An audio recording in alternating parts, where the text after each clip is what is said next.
Hey guys, welcome back to Paradise. So we had another question today, so I'm back with another answer.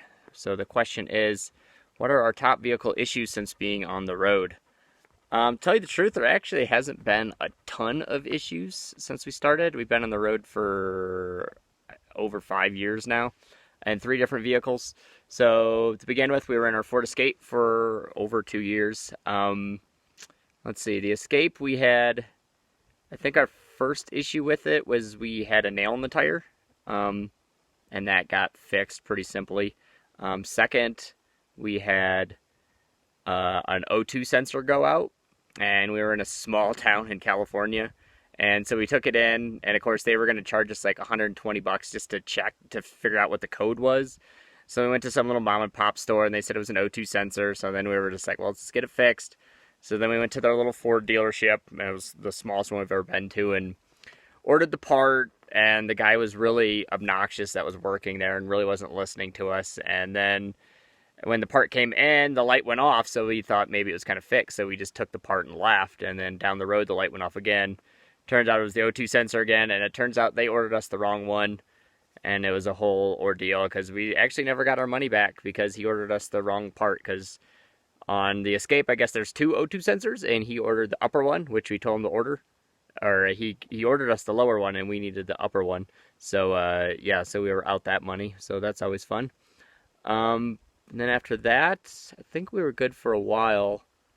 And then we popped a tire at the Arctic Circle, which was actually a cool experience. But turns out we had 80,000 miles on our tires, so they were getting down there. And the shale up there in the Arctic is not friendly to tires. So we popped it literally right at the Arctic Circle. We have some nice pictures.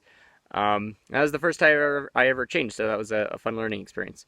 And it was snowing and sleeting and muddy and everything, so luckily we had a tarp to lay down. I think that was about it for the Escape, and then it got up in miles, and we ended up getting our Chevy Silverado, and we were in that for a couple years. And that one was fun. We had lots of issues with that, it seemed like, but it was pretty much only one issue.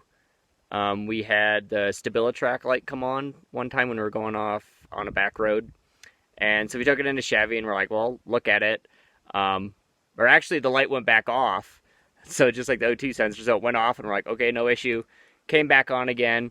And then for some reason it decided to kick the anti-lock brakes on when we went over 40 miles per hour. So that was scary. We figured that out the hard way. We were on the highway.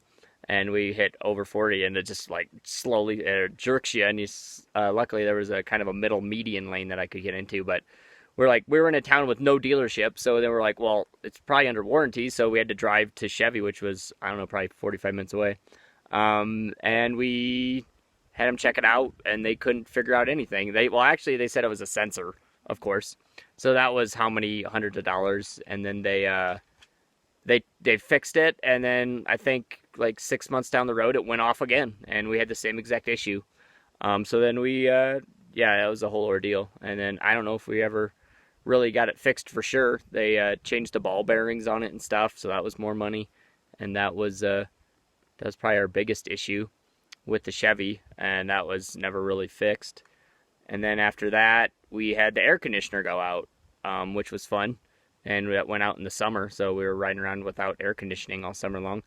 That turned out to be, they're actually in a lawsuit right now because they used cheap radiators and cheap connections or cheap welds in order to put the pieces together. And so it turns out tons of people are having issues with air conditioners with that year of Silverado. So another fun thing for us.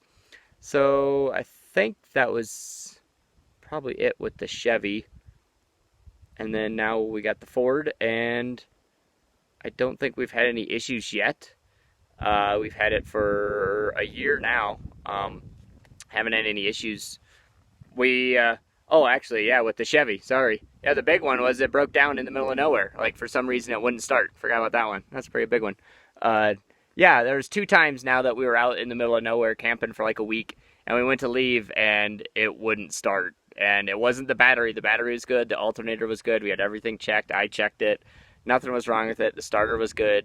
But for some reason, if I hit the throttle body, the vehicle started. So, no idea.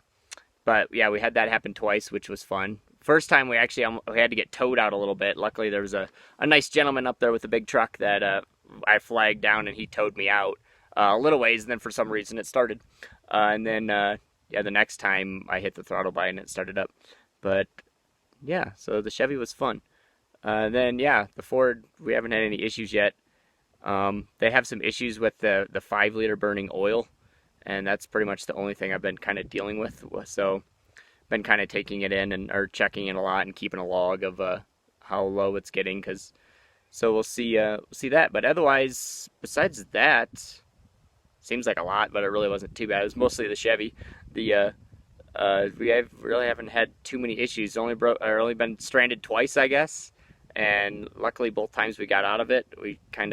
Luckily, we have our house on the back and have food and water, so we really can't really starve for too long. Somebody will show up sooner or later that might be able to help us, or we can walk up to service and somebody can come get us out. But besides that, those are our vehicle issues we've had so far. So if you're heading out on the road, those were our issues. Obviously, everybody has different issues with every vehicle.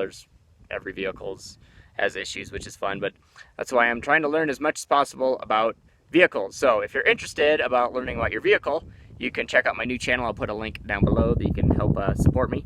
It's called RTR, or Rams to the Rescue. I've just been learning a ton of information about vehicles.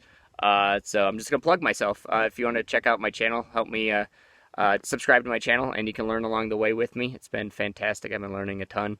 I've always wanted to get more into mechanics, and now with this lifestyle, I have the time to sit and research and learn and kind of do it on my own. So it's been fantastic. So anyways, if you guys want to share your stories about your vehicle issues or breakdowns or anything interesting like that, share them in the comments below. Otherwise, we'll see you guys next time. Make sure to ask more questions if you have any more questions too. Bye.